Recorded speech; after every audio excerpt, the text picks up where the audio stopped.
She was the strongest witch in history, yet she was tormented by a condition that made her cry uncontrollably. Anything and everything could trigger her sorrow. Someone got fired, she'd cry. Someone else getting killed, she'd cry too.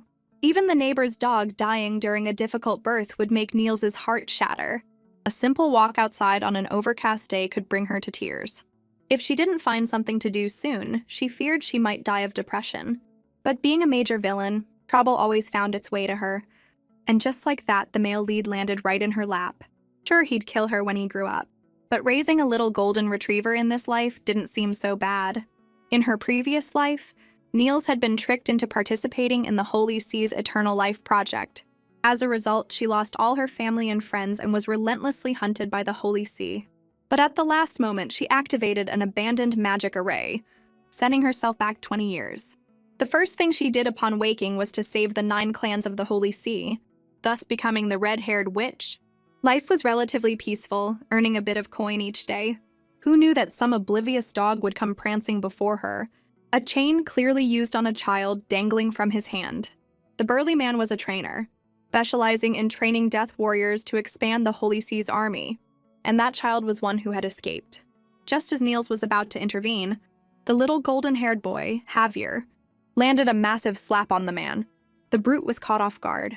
Little Golden Fur seized the opportunity, rose, and fiercely pounced on him.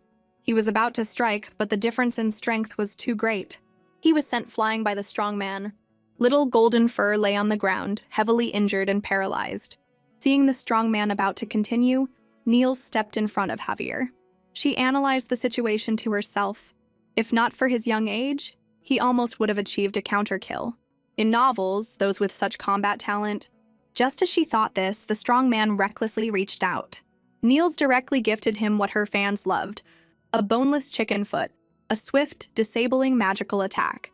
The strong man let out a sharp, explosive cry. Everyone was too scared to make a sound. He hadn't even seen clearly what weapon the woman used. "Who are you? Could you be a witch?" Niels smiled and replied, "Even if you guess right, there's no prize. As for who I am, you can ask Satan when you get down there." A magical electromagnetic cannon turned the strong man into an air person, vaporizing him. Her snow-white, originally black hair gradually turned red. The witch, satisfied from the kill, felt no sorrow. Instead, a deathly silence, as if to swallow her whole, enveloped her. At this moment, a man called out, "Lady Witch!" He begged her to save the child. Although they were strangers, the boy was of similar age to his own son. He had already lost his child and couldn't bear to see the same tragedy happen again. Niels told him about the witch's curse. Due to the difference in magical pathways, any magic she cast would be poison to ordinary people. "I'm sorry," Niels cried out in anguish. That feeling of powerlessness, that despair, was back again. Little Golden Fur struggled to his feet and walked to Niels's side.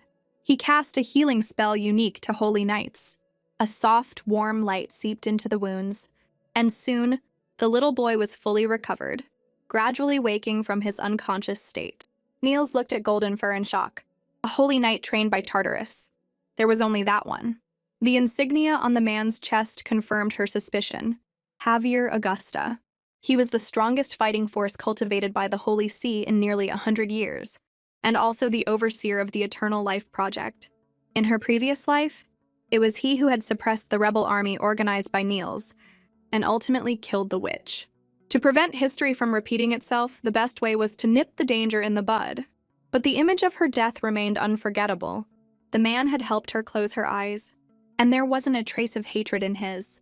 Perhaps it was simply out of compassion. At that moment, she couldn't bring herself to strike him down. "Do you want to come with me?" She never imagined that a few years later, he would become the biggest trouble in her life. The once little Golden Fur had completely transformed into a large dog who loved to hear his sister's praise. As long as his sister was happy, he would be rewarded. Now, as wanted criminals nationwide, they had to flee everywhere. Seeing Golden Fur gobbling down his food, she walked over and asked, "Has no one taught you how to use utensils?" Then her jade-like hand brushed past the ends of her hair, and in the next second, her 8-foot-long hair cascaded past her waist. She taught little Golden Fur how to use a fork hand over hand. The boy tried the method his sister taught him. The moment he succeeded, not only did his eyes light up, but even his cowlick stood at attention. Niels stared at him with interest. Are you really unable to speak? Receiving no response, Niels remembered that in the novel, the temple would implant magic larvae in these children to control them. This parasitic beast would devour the host's 5 senses, eventually turning them into perfect weapons without self-awareness, incapable of thinking about anything other than fighting. It might still be possible to remove it now, but she really didn't dare to do it herself. To kill the magic larva, she would have to channel her magic into his body. What if she accidentally killed him? Helpless, she had no choice but to summon another creature. Wake up, Maman! Stop playing dead! At her command, the wrinkled face on her magic staff suddenly appeared, scaring Javier so much his fur stood on end. He bared his fangs like a wild beast, growling from under the table leg. Maman was Niels's lifelong magic staff. They had overcome many hardships in their past lives together. But Maman always exuded a dark aura, which Niels instinctively rejected. She had later sealed it in a spatio-temporal rift. Well then, Lady Niels, what can I do for you? Maymon's little cooking class was now in session. If a child doesn't talk much, it's mostly due to lung heat. Wash and peel a lizard, cut it into thumb-sized strips. When the oil is hot, add scallions, ginger, and garlic to release their fragrance. Stir-fry on high heat until golden brown. Add appropriate amounts of salt, sugar, and pepper. Stir-fry until the color changes. Finally, simmer on low heat. Wait for 7 times 7 is 49 hours, and a delicious, fragrant, and colorful antidote will be ready. Little Golden Fur drooled with anticipation. Only Niels realized something was wrong. Are you making dinner? Maimon explained. That's right. This is indeed a genuine antidote. But before it could finish, Little Golden Fur had already gulped it down. Pain instantly spread throughout his body. With a thud, he fell to the ground, convulsing. The staff explained, pain is unavoidable. The agony of expelling the magic larva is something ordinary people can hardly bear. Niels angrily destroyed the staff. This brought back bad memories. She herself had once been imprisoned by the temple. For her, pain had long become numb, so only she understood that kind of heart-wrenching, unforgettable pain. Niels gently soothed the boy. It's okay, I'll share this pain with you. Javier looked at her, uncomprehending. Niels, however, returned his gaze with the gentlest of smiles. She placed the boy on her lap. Don't be afraid. Gradually, the boy fell asleep. When he opened his eyes again, he found himself lying in his sister's arms. He suddenly jumped off the bed, embarrassed. Hearing his own voice, he touched his scarred throat, continuously making strange sounds. Finally, he confirmed he could speak. Hearing a pained sound, he followed it to his sister. Tears streamed down her cheeks. He carefully approached and wiped away her tears. Her tightly furrowed brow gradually relaxed. Javier smiled along with her, the corners of his mouth unconsciously turning up. At night, Niels rarely had such a peaceful dream. The next day, Niels took Little Golden Fur for a stroll. He followed beside his sister, listening to the sounds around him. Practicing pronunciation, he mastered a large vocabulary in just half a day. His pronunciation wasn't very accurate yet, except for one phrase, his sister's name. Only when calling her did his enunciation become incredibly clear. Little Golden Fur tugged at his sister's sleeve, telling her not to wander off. She had reminded him many times not to call her Niels, but sister. This kid was stubborn. It seemed he needed a disguise too. Niels suddenly sensed danger. Seeing Little Golden Fur about to be trampled by a crazed horse, she had no choice but to unleash magic from her palm. But the distance was too great. Javier was shielded beneath a woman. Niels was stunned. In this day and age, there were still people who would risk their lives to save a stranger.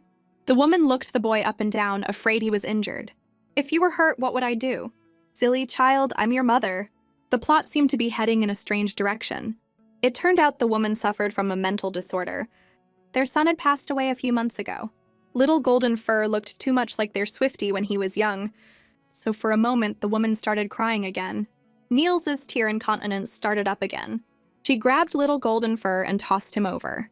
The couple caught Javier and immediately stopped crying. Niels gasped for breath, finally stopping her tears.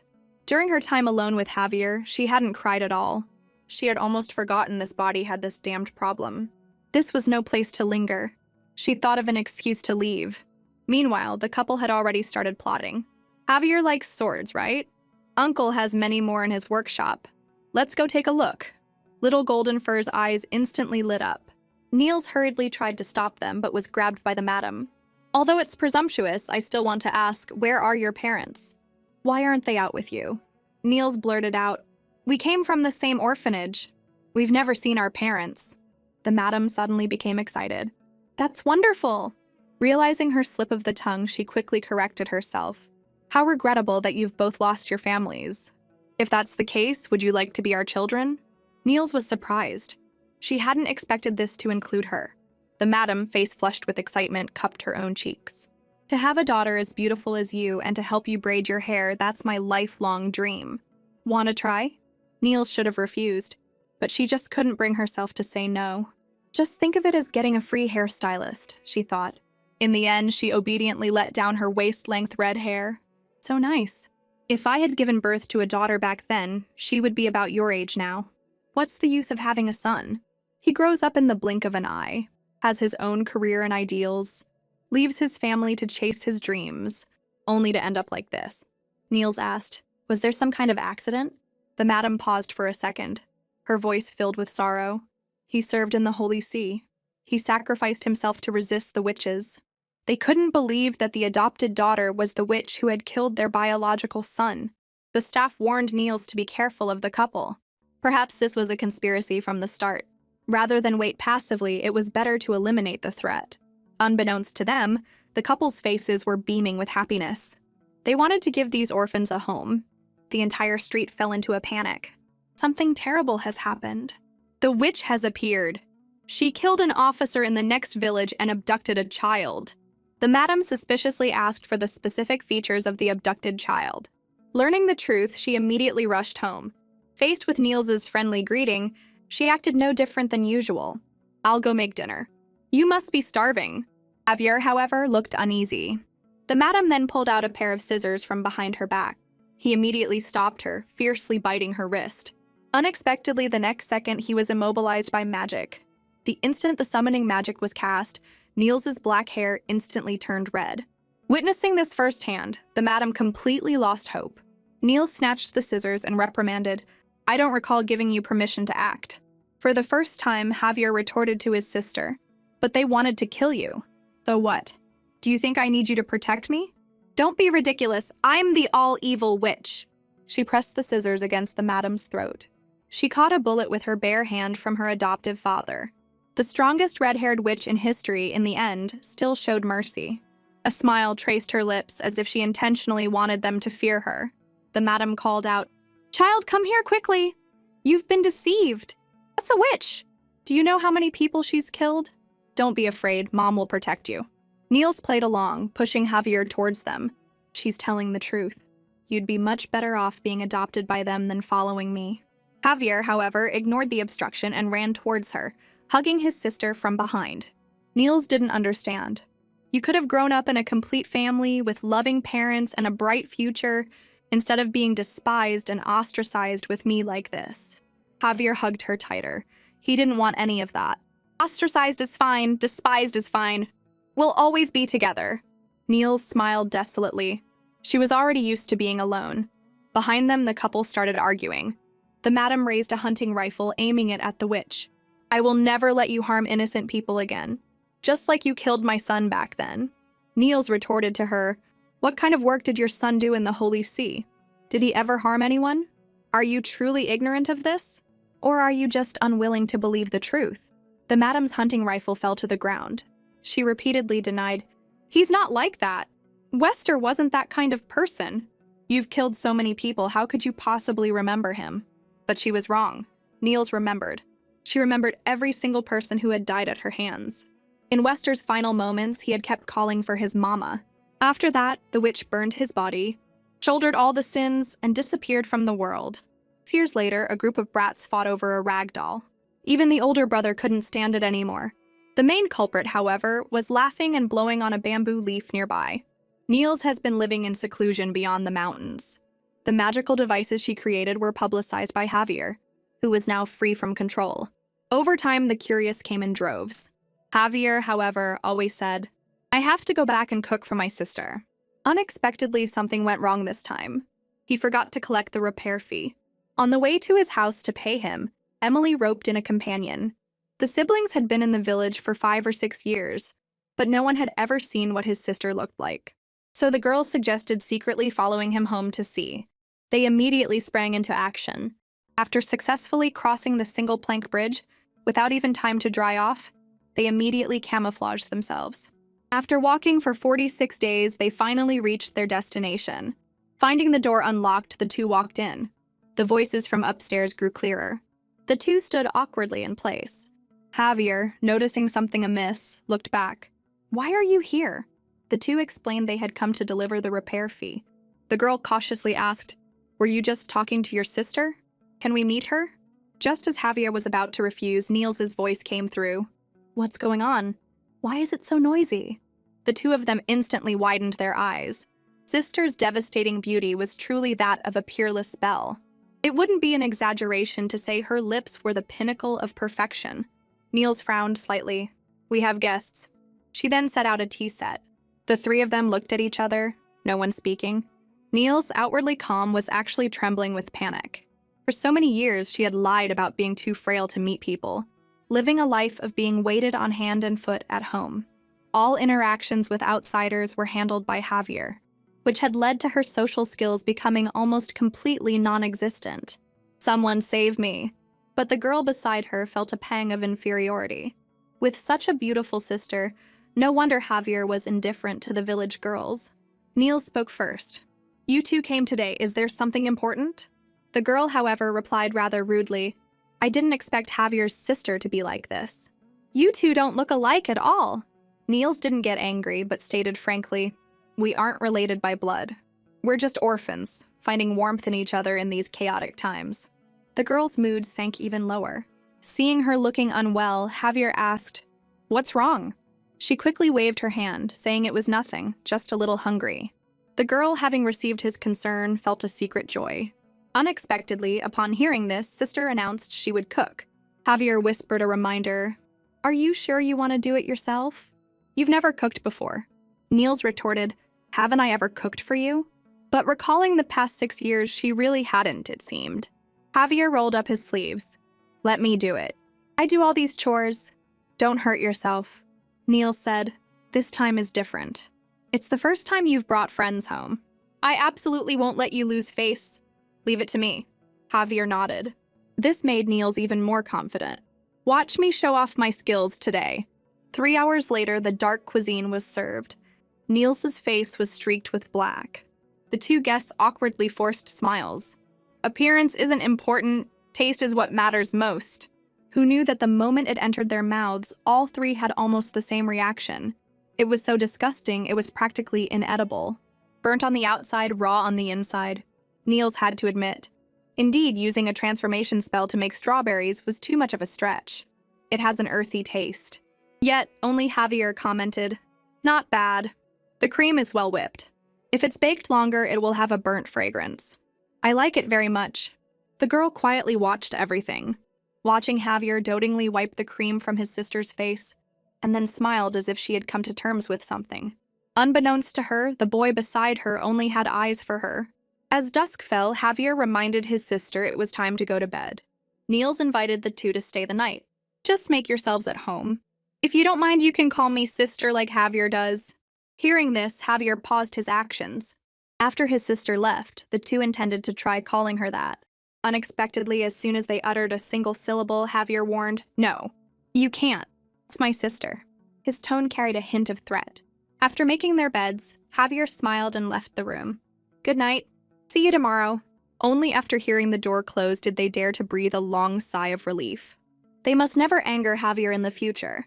His possessiveness was terrifying. The girl plopped onto the bed, incredibly excited about her first sleepover. She suggested sneaking out at midnight for an adventure. "If we go now, we might find the man-eating vine." A long time ago, there was a boy in the village with the same name as you, also called Ramu. One day, he went up the mountain to hunt as usual. He accidentally discovered a rabbit entangled by vines, unable to move. Ramu went in, wanting to catch it. Unexpectedly, the vine suddenly attacked him. Poor Ramu was thus engulfed by the vines, gradually disappearing into the bushes. A few days later, the villagers went up the mountain to search, but they couldn't find any trace of him. Just then, a villager discovered that beautiful flowers had bloomed on the vine thicket. Eventually, they found poor Ramu, completely drained. It was a huge sheet of human skin. This scene instantly scared the boy out of his wits. Just as she was about to talk about something else, she found he had fainted from fright. The girl gradually drifted into a deep sleep, but whenever she recalled that image, she couldn't suppress her sadness. It was the first night after her heartbreak. Unable to sleep, she decided to take a walk. She unintentionally stepped on a flower. Looking down, she found it strange. How could there be flowers in such a place? Looking up, she saw the ladder leading to the balcony was covered in vines. Although she was scared, upon hearing Sister's voice, the girl carefully climbed up. The staff told Niels that Javier's innate skill could only be used on human bodies. If no more magic was injected, it would die within 3 days. But if Niels's magic was injected, it would die now. It would bring disaster to everything around it. This was the curse of a witch. Suddenly there was a creaking sound. She immediately cast a defensive spell. Unexpectedly, when the girl opened the window, she saw an incredible sight. Sister's pearl-like tears streamed down her cheeks. Beautiful vine-like flowers entwined around her. Yet there was no killing intent. "It's so late, why are you out?" How could Emily care if she was a witch or not? She only felt that Sister was beautiful. She immediately rushed forward, shook her hand, and exclaimed, "Is this magic?" The man-eating vine shyly retracted. Niels said, "This child is timid. It will wither and die in a few more days. Because its magic is very special, using it on living beings will cause strong rejection, ultimately leading to death. I just encountered a dying seed and casually infused some magic into it. I didn't expect it to actually grow. But in the end, it still failed. Continuing to infuse it with its magic will only hasten its withering." Emily volunteered, "Please teach me magic, teacher." Early the next morning, Ram finally woke from his stupor. The two of them just felt the balcony was a bit noisy. Who knew the sound was getting closer and closer? And then the door burst open with a bang. Emily chased the witch from the herb garden to the study, scaring her into being afraid of girls. She leaped down from the high platform. Seeing this, Javier immediately rushed forward. Fortunately, he caught Niels in time. Then he shielded her behind him. "What happened?" Emily slowly came down and explained the situation. Ram was so angry he threw an electric cannon punch. If she doesn't want to teach, she doesn't want to teach. Stop bothering others. Javier, for the first time, defied his sister. "Is there anything wrong with it? If I can save that vine, Sister will be happy, right?" He put on an expression that said, "As long as it makes Sister happy, whatever I do is right." Or does Sister have some concerns? This completely disarmed Niels. In the Eternal Life Project, Niels had also taught an apprentice. But in the end, that person died a tragic death because of her. It will bring disaster to everything around it. This is the curse of a witch. But then again, what happened in the past was Niels's experience. She was just an ordinary transmigrator. What psychological trauma should she have? Right? What does it have to do with me? Perhaps this could even help her overcome her trauma. All right then, I'll teach you magic. Starting tomorrow, the 3 of you will attend my magic class together. But you must obey my commands. Understood? First, you must run 100 laps around the village. Then swing your sword 9,099 times. As long as you finish before the hourglass runs out, you'll obtain the elixir of immortality that Qin Shi Huang dreamed of." Javier, knowing his friends were being teased, wasn't angry at all. Instead, he tried to please her. "I believe Sister is ultimately doing this for their good." Last night, through the crack in the door, he saw his sister sobbing over the nearly withered man-eating vine. The hand that was about to open the door had to be silently withdrawn. He stood guard outside the door. Niels decided to start with the simplest transformation spell. She gave each of them a tree branch to use as a magic staff. Ram, holding a large leek, told them to be content. Hearing Niels was going to demonstrate for them, Javier quickly leaned in and whispered in his sister's ear, "If you use magic directly, is there a risk of exposing your identity?" Niels said it was fine. When she was in a good mood, she was just like an ordinary magician. She slowly chanted the incantation, her magic staff dancing in her hand. The clueless Ram felt like nothing had happened. Unexpectedly, the next second, a phoenix appeared out of thin air. Niels explained that she had cast a transformation spell on a sparrow. Javier suspected that ordinary magician in his sister's eyes was already world-class. Emily volunteered to try. She aimed her staff at the sparrow and then confidently chanted the incantation.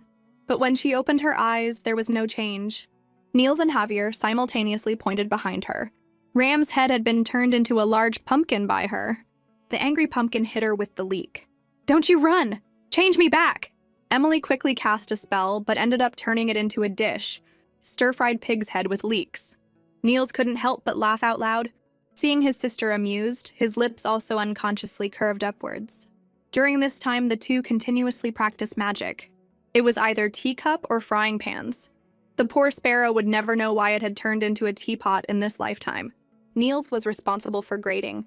Ram finally turned the little bird into a paper crane, able to transform into the shape of an inanimate object. She gave 57 points. As for Emily, apart from a slight lack of accuracy, she has basically mastered the essence of the transformation spell. 87 points is already considered exceptionally talented. The girl was still a bit disappointed she couldn't transform it into a specific animal. At this point, Ram suggested Javier give a demonstration. Niels immediately perked up with interest. A good show is coming up. As a Sister Con fanatic, how could he refuse? He slowly recited the incantation, magical runes swirling around him, even the wind stirred by his power.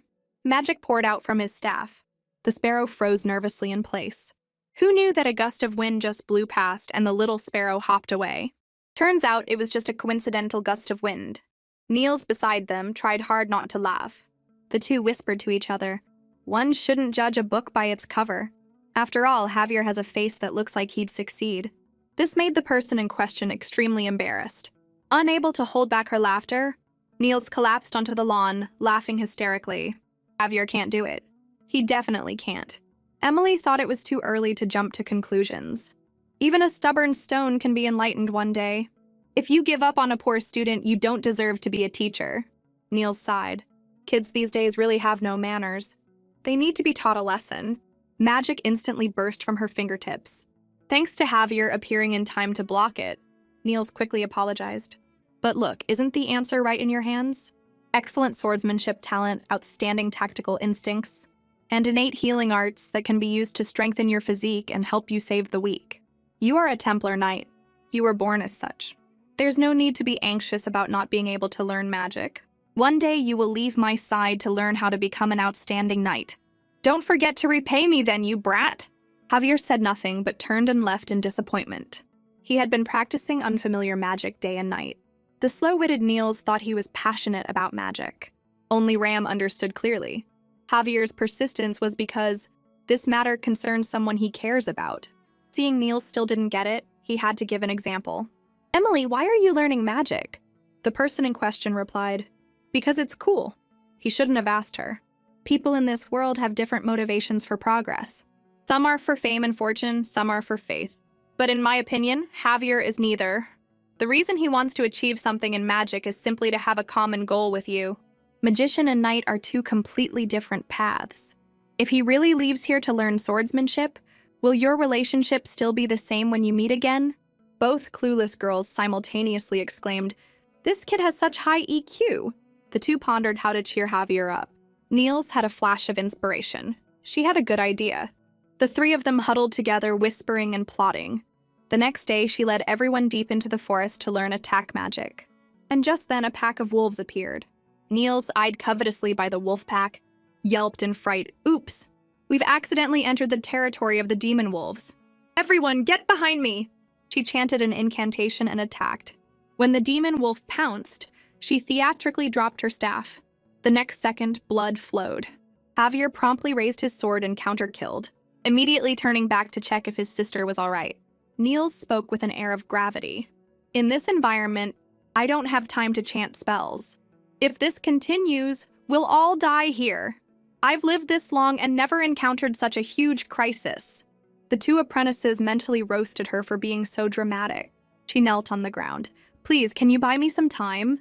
Her clumsy acting, however, charmed Javier into a love-struck fool. He chuckled to himself. Since Sister said so. The deeper they went, the more in sync the two became in killing enemies, leveling up and slaughtering monsters, sweeping away everything in their path. The demon wolves' den was completely wiped out by them, becoming a part of their play. The two little ones nodded in unison. Javier is so amazing. The world's #1 swordsman. As expected of you. Niels also chimed in. That was so thrilling. If Javier wasn't here, I really don't know what I would have done. Indeed, you are an indispensable force by my side. The person in question didn't react for a long time. Ram felt it wouldn't work. After all, Javier had always been very mature and composed. He had barely finished his sentence when he saw Javier's face turn bright red, forcing Ram to retract the word composed. Really? Did I help sister? Niels nodded. Then say what you just said again. Emily, who once had a crush on Javier, had her romantic illusions shattered. Men are not to be trusted. Ram, as an emotional master, had seen through it long ago. This was an emotion exclusive to the two of them. Javier kept pestering his sister, wanting to hear it again, until Niels, embarrassed, begged for mercy. They returned to the wooden cabin. Emily chanted a healing spell. The nearly withered man-eating vine slowly regained its vitality. She excitedly raised her magic staff. Niels hadn't expected it to actually work. Thanks to Emily's aptitude, she was able to accumulate enough magic in such a short time. Although for now it can only slow down its decay to some extent, this approach is viable. Back then, why was I so convinced there was no other way? These days of seclusion seem to have brought my thinking to a standstill, afraid to take a step forward. Emily excitedly exclaimed, "Teacher, let's give it a name!" You said before that you didn't name it because you were afraid of being sad when it parted. But it's different now. Leave teachers' worries to me to solve. What should we call it? How about Chukyu? Watching their cheerful appearance, Niels couldn't help but think of her past life, of her pitiful apprentice who died because of her. Emily finally decided to call it Wendy. She clutched her aching chest. You guys decide. I'm going back to change. Both of them sensed that teacher seemed unwell and didn't bother her further. The staff appeared again. You seem to like that girl. She denied it outright. As her teacher, it's my duty to take care of her. The staff poked at her weak spot. No matter how high an ordinary person's talent is, there's ultimately a difference from a true genius. Perhaps she's still immersed in the joy of learning magic now, but one day she'll discover an insurmountable gap between you. Just like Mikkel back then. That girl who appeared frequently in her dreams, always covered in blood, was Niels's first and last apprentice. The novel only had a few words about their story. Even so, she could feel the gentle smile Niels showed when facing her. But with such a relationship, she ultimately died at Niels's hands. Even if she kept reminding herself that they weren't the same person, that fear of loss would still surge up from time to time. I was the one who wanted to take this step, but in the end, I was still controlled by my emotions. I'm really not suited for building such intimate relationships. Just then, a sound came from outside. Pulling open the curtains, she saw Javier actually hanging upside down from a tree branch. Didn't I tell you not to enter my room through the window? Javier laughed. But if I come through the front door, you'll lock it, won't you? He invited his sister to go to town with him. Niels showed resistance. I just like staying at home. I don't like seeing people. Why do you always try to persuade me to go out? Javier thought for a moment. Because spring is coming. That expectant and gentle smile seemed to say, I will be like the sunshine, always by your side. Discovering she was no longer a wanted criminal. Niels grinned. Finally, I can live freely. Javier handed his sister a skewer of candied fruit. She turned and took a small bite, instantly captivated. Her two apprentices were still complaining. The culprit only stole 3 loaves of bread. Does this warrant a wanted poster? After the fall of the Holy See, everyone thought the city's security would collapse. Unexpectedly, after the new leader took over, life actually got better. The true culprit who had destroyed the Holy See smiled bitterly. As soon as they appeared on the street, they were surrounded by gazes. The brother and sister standing together beautified the entire street. The 2 apprentices tactfully quickened their pace. Javier pulled his sister along, hurrying after them.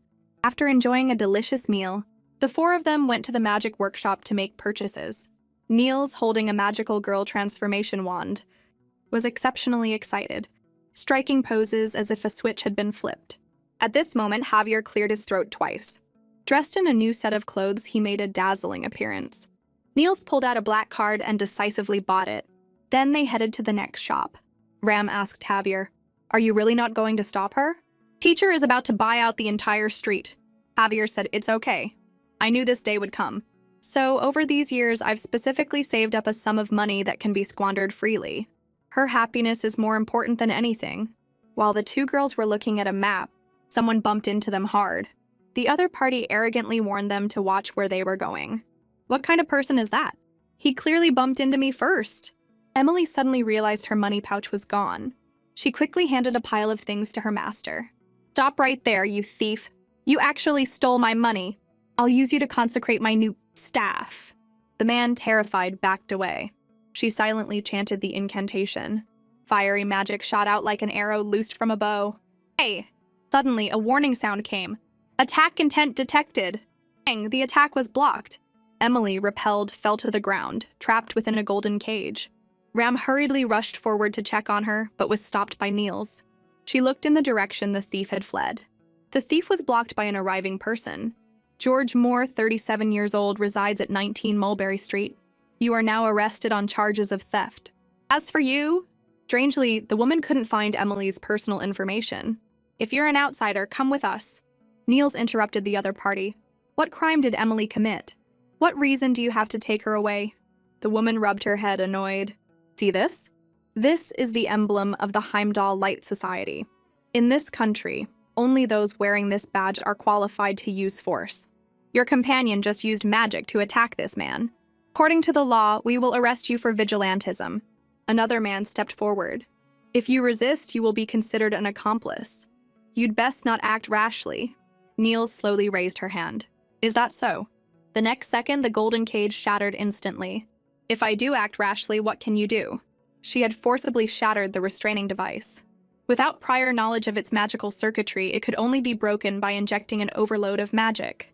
Jola had just warned the man beside her to be careful, only to see the man kneeling on one knee before Niels's skirt. Powerful and beautiful lady. I am already deeply captivated by your strength. Could you please use your strong and powerful foot to kick me hard in the face? Javier drew his sword and leaped up. Unexpectedly, his strike was blocked by the man's arm. Javier attacked again. The man retracted his infatuated expression, swiftly moved his body to retreat, raised his hand and smiled. It seems you already have another dog. The woman stepped forward and scolded Oliver. How many times have I told you not to get horny while on duty? The man used his healing ability to mend his wound. Niels observed carefully. This man, like Javier, was a holy knight. Emily grabbed Ram's arm. What do we do? Are they going to fight? The woman remained vigilant of Niels's next move. A major battle between the two sides was imminent. Although Niels didn't want to reveal her identity, she couldn't just watch her apprentice be taken away. The moment she was about to strike, Ram suddenly appeared and urgently stopped her. The woman warned, "Ordinary citizens, please do not approach. Swords and blades have no eyes. It's not impossible for one or two innocent bystanders to get hurt. Your purpose here is to punish the guilty, not to escalate the harm. If it can be resolved peacefully, why not?" Unexpectedly, Ram had such talent. Emily hurriedly chimed in with an apology. Please don't take her to jail. Under the current circumstances, this was the only way. Considering she is young and unaware, she can avoid jail time, but she must go to headquarters for guidance. And all of you must go. Niels was naturally willing. She was already interested in this Heimdall Light Society. The two leaders were no ordinary individuals. In the holy see of her past life, they would have had the strength of at least a captain, especially that holy knight. His parrying of Javier just now was purely to test him. He also had considerable influence among the people. Who exactly established such an organization? And that magical device capable of restraining people, it wasn't mentioned in the novel. Who could be the one who made it? The butterfly effect caused by Niels destroying the holy see was growing larger. What would happen in the future was no longer something she could predict. She needed more information about this world. Soon they arrived at the Light Society's base, which was a converted former base of the Holy See. George Moore, habitual thief. According to the law, to be imprisoned for 3 months. The staff member reprimanded him for breaking his oath. And I even believed you had turned over a new leaf, the man complained. It wasn't that I didn't want to work properly. People with criminal records not only find no one willing to hire them, but are also subjected to humiliation. My mother's illness can't be delayed any longer. In the end, I could only go back to my old ways. Just as the man thought these high and mighty people wouldn't care about his fate, the officer arranged one-on-one embroidery lessons for him and sent his mother to the treatment center for medical care. For these 3 months, you should reform and study well. Such humane treatment left everyone in disbelief. Real name registration had only been online for 2 months. Emily and Ram truthfully provided their personal information. When it was Niels's turn, Javier stepped forward to smooth things over. We are siblings. Our parents have passed away. We are native residents of Bluestone Village. After registering, Ram didn't understand why he was hiding the truth. If it's exposed, you could be charged with deception. Javier was unconcerned. With such a large workload for population registration, wouldn't they die of exhaustion if they had to verify each one? I just don't want to get entangled. You've seen the consequences of being too honest. The young girl was interrogated until her head was about to explode. Don't take it too seriously. Let's just keep this as our secret. In the end, after much persuasion, Emily finally managed to get away. For a moment, she even began to suspect her dad might be some fugitive at large. A staff member brought over a stack of books. All of these must be memorized. On the left is the latest version of the national laws. On the right is the history of the Heimdall Light Society. As for those, they are Oliver's autobiography. You can just use them to brew tea. The work at the Light Society is hard, but it's very inclusive. Everyone comes from various regions and social classes, yet they never discriminate or hate each other. Because of this, many extraordinary individuals have gathered here. I still like it here very much. Niels's judgment was indeed correct. The establishment of this organization was truly a chain reaction, resulting from her destruction of the Holy See. After the battle between the Holy See and the Witch, the die-hard faction loyal to the deceased old pope gradually disappeared. The reformist faction, on the other hand, joined the Light Society in droves. Currently, the leaders are Chief Bright and Knight Captain Oliver. Suddenly, a shout interrupted her thoughts. Child abuse is punishable by 5 days of detention, including withholding food and verbal cold violence. I really wish Mom could see this. Maliciously damaging others' property will result in at least 6 months of reform.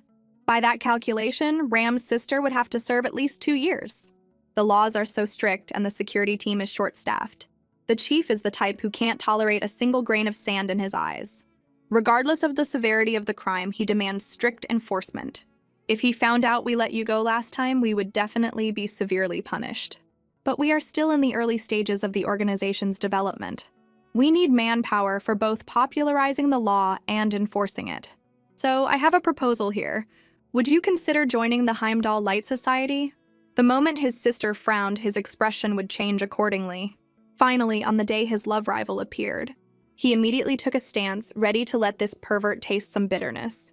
His companions cheered for Javier. Only sister remained silent, as if she had already seen which way the scales of this battle would tip. Javier stomped the ground and shot forward, his sword swinging too fast for the naked eye to follow. Yet Oliver managed to parry every blow. Just then, Javier's figure vanished like a phantom, reappearing in the air in an instant, about to launch a sneak attack. Oliver's lips curved upwards. Very good judgment. Then, under the shocked gazes of his sister and companions, he easily dodged the sword with a slight twist of his body. While Javier was still in shock, the tip of a sword was already at his throat. Your fundamentals are still too weak. He pointed out Javier's current strengths and weaknesses in swordsmanship with pinpoint accuracy. However, after this match, he also clearly realized that Javier possessed an insatiable thirst for improving his swordsmanship. Surpassing him was only a matter of time. Little Golden Fur tentatively asked his sister, "Can I stay here and learn swordsmanship?" Unexpectedly, sister refused outright. "I disagree. It's so far. How much time would you spend commuting every day? What about home? Are you going to leave all the housework to me? Please consider others before you act." Sister's scolding made Javier's little head gradually droop. Since sister said so? Niels chuckled and flicked his little head. "Silly boy. You listen to everything I say. What about your own wishes? Listen, Javier, you never owed me anything. You have the right to make decisions for your own life. If I were the kind of person who would disregard your future for my own convenience, then I wouldn't be worthy of your devotion. Understand?" She gently stroked Javier's head, telling him to do it boldly if he wanted to. She would wait for him properly at home. Sister's smile was as radiant as the warm sun, more dazzling than the stars. In this autumn season, it was like a warm current pouring into little Golden Fur's heart. Javier slightly lowered his blushing face, muttering in his heart, "Sister, you're too unfair." The Javier who had only ever given finally knew his own desires. "Then, sister, I'm going." Before leaving, he repeatedly assured her, "I'll take care of the housework and meals as usual. I absolutely won't let my studies lower sister's quality of life." Niels waved her hand, mentally planning to make a teleportation array for him. Juola beamed as she left. Don't worry, we'll send people to your village to set up a teleportation array. There's no need for him to cross mountains every day to attend classes here. Then she took the master and her 2 apprentices to meet the Minister of Magic. As they walked, she explained the current situation of the Heimdall Light Society. The rule of law in this country has only really gotten on track in recent years. But before that, most city residents had committed minor offenses just to survive, to the point where they accounted for more than half the city's population. We must enforce the law strictly, otherwise it won't have a deterrent effect and we won't be able to reduce crime. But if we arrest everyone for every little thing, society won't be able to function normally. The cities will be empty and the prisons will be overcrowded. So, we came up with an idea. The minister is researching a magical device that can alter the perception of time. The prisoner thinks they have served a 3-month sentence, but in reality, only 3 days have passed. Hearing this, Niels's expression dimmed. In her past life, Niels, in order to research eternal life magic, had also dabbled in the field of alchemy. A device that could alter the flow of time was almost like a byproduct left from that era. Could this minister of magic? Just as she walked in, Juola greeted the minister, startling her and causing the latter to shake, sending the minister tumbling down. The woman hurriedly helped the minister up. "I'm sorry to have made a fool of myself in front of you all. This is our Minister of Magic Manufacturing, Mikael Seaman." Seeing that familiar face again, Niels stood frozen in place for a long time. Memories of the past, the scene before her death. Her tears couldn't stop flowing. Ram was startled. Could it be because she separated from Javier? The next second, Emily slapped him away. "Actually, teacher has a special condition. Whenever she sees something sad, she can't help but cry. Like life and death separations and stuff." Looking at her like this, the girl opposite her probably doesn't have long to live. Hearing this, Niels instantly bristled. "No, that's not true. You're getting more and more absurd. This time is different." This was the first time she hadn't felt that endless loneliness while crying. "I understand. Niels, even if you are despised, misunderstood, and bear all the sins, you just want to save those companions who died because of you. This time it's the joy of recovering what was lost, right? One with tear incontinence, the other crying from low self-esteem. It made those around them complain. Were these 2 master and apprentice in their past lives? Even their fragile hearts are the same." Niels wiped her tears. Mikael had, after all this, returned here. Even her personality was as timid as before. "Could you please help me concoct a calming perfume? With wisteria and calendula as a base, it can have a calming effect." Mikael, however, disagreed. "That has strong side effects. Have you considered concocting it with the sap as well?" Mikael had a flash of inspiration upon hearing this and quickly analyzed the production method. Juola was surprised. This woman seemed very good at handling Mikael. Emily beside her felt inexplicably annoyed. She tugged her master's sleeve, pulling the 2 of them a short distance apart. After the perfume was made, Mikael's mood indeed calmed down considerably. "I'm sorry for making a fool of myself." Only then did Juola have a chance to introduce them. "These are the suspects and their accomplices. Considering it's their first offense and they are very capable, I brought them here to see if they can help." Emily was a little defiant. "Your Minister of Magic doesn't look much older than me. Is she very skilled?" Mikael whimpered. "Not really. She was born into a family of mages. Her brothers and sisters were all renowned mages. Only she was the least talented. Her disappointed parents pulled strings to send her to the Holy See to study. But by the time the girl arrived, the Holy See had already been reduced to ruins by the witch. With nowhere to go, she was later taken in by Bright. But here I can help others. And I think I've made some useful things, right?" Juola immediately refuted. "Not I think, it is so." Mikael smiled shyly. "I still like my current life very much. It's a blessing in disguise, I suppose." No one noticed Niels's bitter smile. Mikael began to introduce her research. She divided the magic department into 4 different sections: deconstruction and simplification of basic magic, research on magical devices, weapon enchantment, and finally the main event. This is what we are currently focusing on researching: the development of altering the flow of time. Don't underestimate it. If successful, humans might even be able to achieve eternal life through it. Niels's pupils constricted. This building was the base of the Holy See after its destruction. During the process of clearing the ruins, they accidentally discovered a partially researched surviving magic array from the Holy See. At first, we just thought it was an ordinary array for freezing time for a short period. But as the research deepened, I discovered that their ambitions went far beyond that. If it succeeds, perhaps all of humanity will be freed from the threat of death, becoming immortal beings like elves. Emily questioned, "Isn't this so-called black magic?" Mikhail denied it. In popular fantasy novels, magic is often distinguished as good or bad, and all spells beyond human comprehension are called black magic. But in fact, magic itself is neutral. It has no good or evil. Niels didn't refute.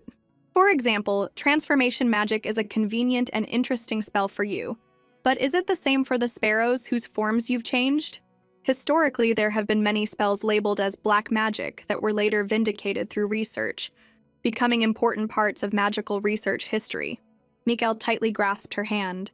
This research has already received royal approval. It's completely legal. You will support me, right? Niels released her hand. It's not like that. This path is fraught with thorns and hardships.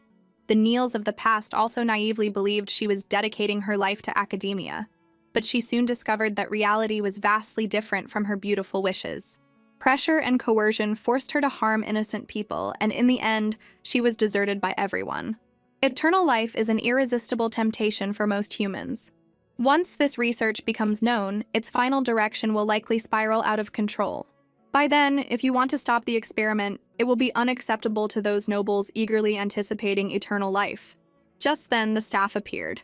Aren't you going to kill her? This isn't in line with the witch's usual style. Niels told it to shut up. Think about why you came back, to nip the Eternal Life project in the bud. But it's about to be revived.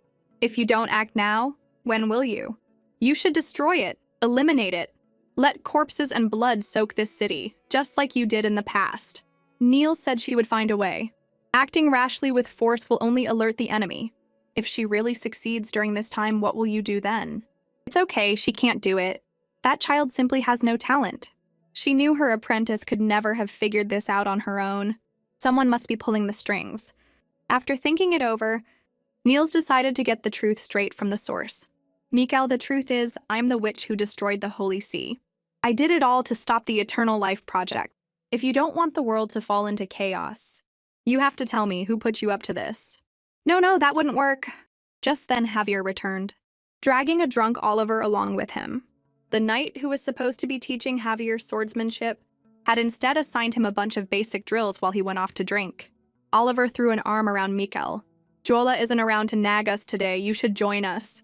Mikhail quickly refused. An idea sparked in Niels's mind. If she could get Mikhail drunk, she might be able to get some information out of her. Mikhail was still insisting she had work to do, but Niels knew just how to handle her. Oh, I see. I'm sorry. I just felt like we really clicked, and I wanted to get to know you better. I didn't mean to bother you. I guess I was the only one who felt that way. As expected, Mikhail fell for it completely. Work can wait until tomorrow. Javier, who knew her best, couldn't figure out what his sister was planning. Soon the party was underway, and Mikhail was downing one drink after another. Niels kept pouring. It's not every day you meet someone you get along with so well. We're not stopping until we're both on the floor. I feel the same way, the girl replied. For some reason, being with you feels so familiar. From the moment I first saw you, I felt myself drawn to you like we knew each other in a past life. I was always insecure as a kid. Well, I still am, a little. But after coming here, I found friends for the first time. I felt needed. This is the first time I've ever been given such an important task, and I have to succeed. Even if I have to give it everything I have. Mikhail slowly drifted off to sleep. I'm sorry. Whether it was then or now, she had failed to be the teacher Mikhail deserved, destroying her dreams time and time again. But even so, Niels just wanted her to live. She turned off the light and left the room. While they were asleep, Niels snuck into the archives hoping to find some clue in the list of magic department staff. For centuries, the world had hunted her for her immortal blood, thanks to a powerful memory-altering spell she had cast. The world's knowledge of the witch was limited to the red-haired demon, with no details on her appearance or age, which was how she had managed to stay hidden. Yet, the report in her hands was surprisingly fair in its assessment of the witch and the Holy See. It was at that moment Javier had appeared asking, "What are you doing?" Niels spun around. Crap, was she caught? Niels quickly shoved the book back onto the shelf. I think I forgot something in here, so I came back to look for it. Javier closed the door behind him. Is that so? What is it? he asked, locking the door. Niels, trying to sound casual, said, "Emily left her magic staff here. Her staff is in the carriage," Javier countered. After every excuse she came up with was shot down, Niels could only apologize. "Can I explain everything when we get back home?" Meeting his helpless gaze, Niels looked away, filled with guilt. "Please, Javier, don't look at me like that." He had looked at her like that once before, on the day she had decided to leave him behind and set off on her own. Javier buried his head in his sister's shoulder. "I don't like it when you hide things from me. You and that girl seem to hit it off immediately. You've met her before, haven't you? For the past 6 years, I've been waiting for you to tell me about your past, waiting for you to let me share your pain. I thought if I just stayed by your side, one day you would finally see me as someone who could stand with you. But now you're trying to sneak off and do something dangerous on your own again, aren't you?" He suddenly leaned in close to her face. "Niels, you once told me that my life doesn't belong to you. But now I'm telling you this. No one can survive in this world alone. Don't carry everything by yourself. No matter what happens, I'll be right here with you." Niels stared at him, stunned. All these years, and he still remembered his promise. That they would face everything together. But from the moment she'd been reunited with Mikhail, she'd reverted to being the witch who shut her heart off from everyone. Niels pulled the book from the shelf. "I thought about telling you everything, but I was scared. I was afraid you'd hate me if you knew the truth. But maybe that's a risk I have to take." Niels had once destroyed his life, and it was the first time she had ever felt human sorrow and guilt. The Tartarus group that had captured him was hired by the Holy See to find and train children as death warriors. They had also used money and force to coerce most of the nation's promising mages into their service, all to achieve their ultimate ambition, the Eternal Life Project, the very same project Mikhail was now working on. And I used to be one of them. The red-haired witches were said to be as powerful as gods, but they were hunted to extinction by greedy humans. The sun god, who looked down on them, granted eternal life only to his most devout followers. So the witches got the followers drunk one night and stole immortality for themselves. The Holy See was born from the people's reverence for the sun god and their hatred for the witches. They began the Eternal Life Project, which led to the birth of a baby girl who could speak at just 6 months old.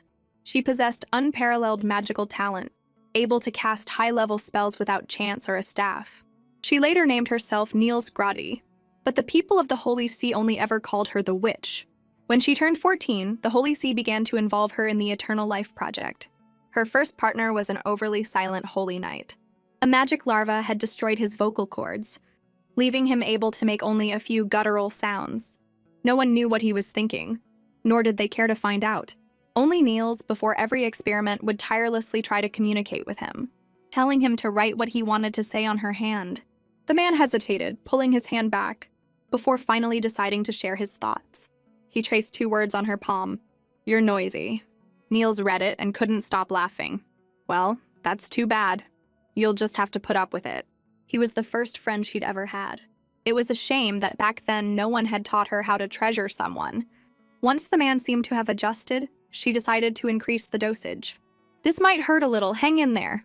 Legend said the witch's blood held the power of eternal life. Just a few drops could vastly improve a person's physical limits. Mages could break through their plateaus and expand their magic source. Holy knights could strengthen their bodies and become immune to damage. When she was 14, the experiment achieved remarkable success. After that, the Holy See transformed the Holy Knights into an army of death warriors. But the prosperity brought by this artificial witch's blood came at an unimaginable cost. Because of her experiments, nearly half the subjects died from their bodies rejecting the magic. Even those who survived were twisted into something no longer human. Niels, who didn't understand human emotions, couldn't comprehend. She saw it only as a necessary sacrifice. Thanks to them, the Holy See's power has grown. This is the only way to live up to the world's expectations of us. "We're people, not objects," a woman screamed at her. "People have a right to dignity. No one is born to be someone else's sacrifice. Not even you." The girl fell into thought. The man told her not to mind what Helen said, but she asked him, "Why does everyone else have a name, but I don't?" The man gave a dismissive answer. "Because you're special. Special people don't need things like that." "Liar, that's not what you said before." One day, the girl had overheard the man suggest, "We should probably give her a name." Don't you think it's inconvenient to just call her the witch all the time? The other man had firmly objected. If we name her, we'll get attached. That will make it harder to dispose of her later. For the next few days, the girl continued to spend time with her test subject, greeting him every day and asking about his condition, even though he never responded. She held out her hand. If you can't speak, you can write it here. Faced with his blank expression, the girl slowly pulled her hand back. You're right, he won't respond anymore. This is all my fault, all of it. That year, the witch was 14. It would be another 3 years and 6 months before she defected from the Holy See. To this day, she still sometimes dreamed of his face. That man, the boy asked with a wolf's sharpness. What was his name? Niels panicked. She hadn't gotten to the part about her reincarnation yet, and she'd never mentioned Javier's name, so he didn't know the story was about him. Seeing his sister's distress, he let it go. But one day I'll find out, Niels asked hesitantly. Don't you think I'm a cruel person? Javier looked confused. Why would I? The Holy See caused all this suffering, not you. Don't blame the wrong person. Even if I were that man, I would never resent you for it. She looked down with a bitter smile. From the moment she had decided to atone for her sins, she had endured countless painful and lonely days and nights. But now she had someone she could plan with, someone to share her burdens with. She wasn't alone anymore. The next morning, a hungover Mikael woke up to see Niels smiling brightly. Good morning? She stared for a second before realizing what had happened, and immediately apologized. It was supposed to be a welcome party for you, but I'm the one who got wasted. A second later, she threw up all over the floor.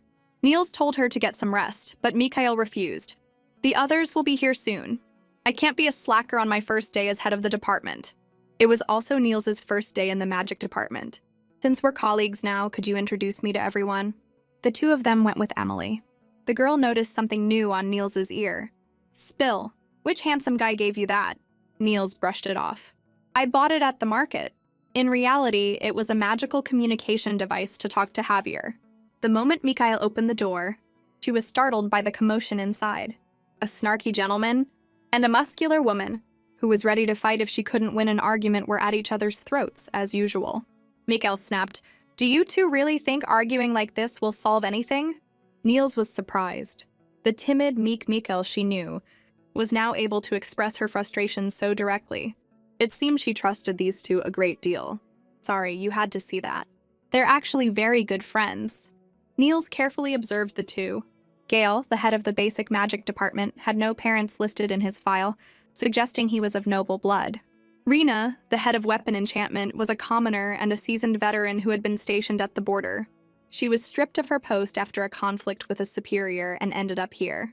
Then there was Modili, the head of the magical device department, one of the earliest members of the Heimdall Light Society, a hard worker who had climbed the ranks from the bottom.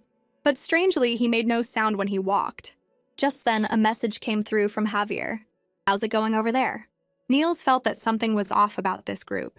Based on their histories, Gale, with his royal background, was the most likely suspect. Although Rena had supposedly broken with the army, it could have been an act. Modili had the cleanest record, but there was still something about him that was unsettling. Combining this with the information Javier had gathered, it meant the mole had to be one of these three. To root out the mole, Niels decided to walk right into the lion's den. The magic department's library was sure to have the Holy See's leftover research on the Eternal Life Project. But just like in her past life, it was all trivial experiment reports. Without the witch's blood, they hadn't found anything of value. Just then, someone handed her the book she was looking for. Niels took it automatically, then let out a shriek when she realized who it was. Keep it down, the man said. I snuck out for a break. Don't get everyone's attention. It was him again, always appearing silently behind her. Research on the sun god collected by the Holy See? Why the sudden interest in such an old legend? Just looking, Niels said evasively. As a believer, I wanted to learn more. The man said he meant no offense. He wasn't from this country, but where he came from, they had a saying, man can conquer nature. He admired the Holy See's ambition to achieve godlike feats as mere mortals. Faith is a mirror. It reflects the hopes people place in their gods, things they can't obtain on their own.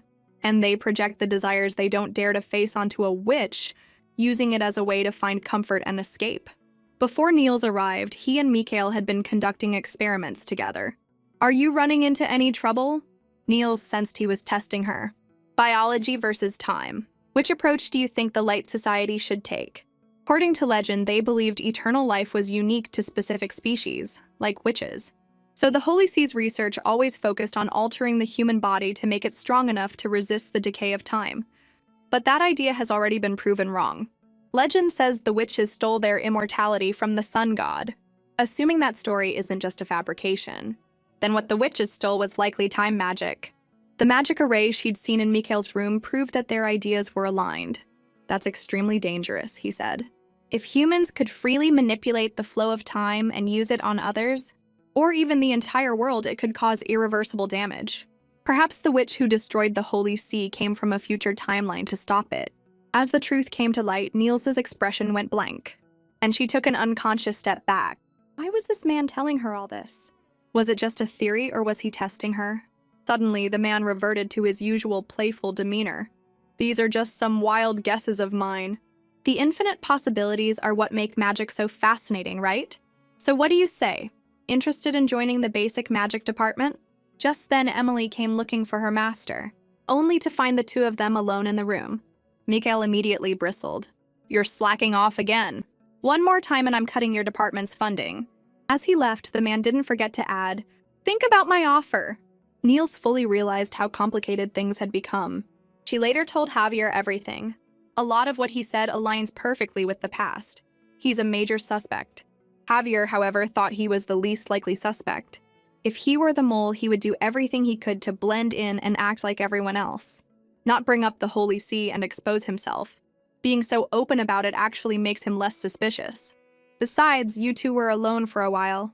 If he wanted to do something, he would have done it then. But that was just his gut feeling. Should I come over there with you? It's fine, Niels said. I can protect myself. If you're really that worried, we can just keep in touch like this. As a witch, she had faced the entire Holy See on her own and never lost. But now she felt a constant sense of unease, a feeling that something bad was about to happen. When she got to Mikhail's office, she found a girl named Eileen. She was from the Weapon Enchantment Department and had just received a letter for Minister Mikhail, so she brought it over. Along with the letter was a small vial of starvine seeds. That's odd. We have plenty of starvine here. Is this some rare variety? Niels smelled blood and immediately shouted for her to drop it. In an instant, the starvine grew explosively. Niels instinctively threw herself in front of Eileen to shield her.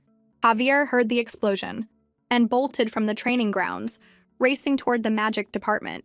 The entire roof had been pierced by vines. The endless tendrils wrapped around Niels, greedily sucking her blood. As the starvine turned red, she realized it was a trap. If she used her magic directly, she would kill the girl along with the vine. But if it escaped, the tragedy of her past life would repeat itself, and she might lose them all over again. Hearing the explosion, Javier didn't dare to think and immediately rushed to her side. The moment Niels saw the boy, she grabbed onto a sliver of hope and cried out with all her might, "Chase those vines! They stole my blood!" Without a moment's hesitation, Javier leaped out the window, with the captain of the guard right behind him. Emily carefully helped her teacher up. Looking at the trembling girl, Niels suddenly realized something was wrong. There was more than one person behind this plot. Meanwhile, Javier had chased the vine deep into the forest. Looking closely, he saw that its appearance was remarkably similar to his sister's own starvine. Niels had once told him that a starvine raised on blood would recognize its master. The way it was fleeing, it was as if someone else was controlling it. Waiting for the right moment, Javier leaped into the air and sliced the vine into pieces. But no matter how many times he swung his sword, he couldn't damage its roots. Instead, it only fueled its will to survive. He remembered Niels's tone earlier. It was the first time she had ever pleaded with him like that, and he would not let her down. Rena caught up to him. Stop! She saw the vine swarming down below. Knowing the path ahead was almost certainly a death trap, Javier jumped off the cliff without a second thought. In her past life, Mikhail was Niels's only apprentice. She had excitedly told her teacher, "I found a way." But at the time, Niels was lifeless, trapped in a state of depression. Mikhail eagerly handed her the research report. Look, some studies show that lowering body temperature can slow the worsening of wounds. If we approach it from this angle. Niels pushed her away. It's useless, I've already tried it. All it does is make a person sluggish. It doesn't actually extend their life. She urged her teacher to look at her supplementary research. If we make some improvements. Before she could finish, Niels cut her off. I told you it won't work. The research papers were thrown to the floor. Niels curled into a ball. Please, Mikkel, just let me handle this alone. You're only holding me back. Seeing Niels's pale face, Emily was both worried and curious. It was the first time she had ever seen her teacher so emotional. Whether she was facing a pack of demon wolves or being surrounded by the Light Society, she had always been so composed. What could be so special about Niels's blood that it would frighten her this much?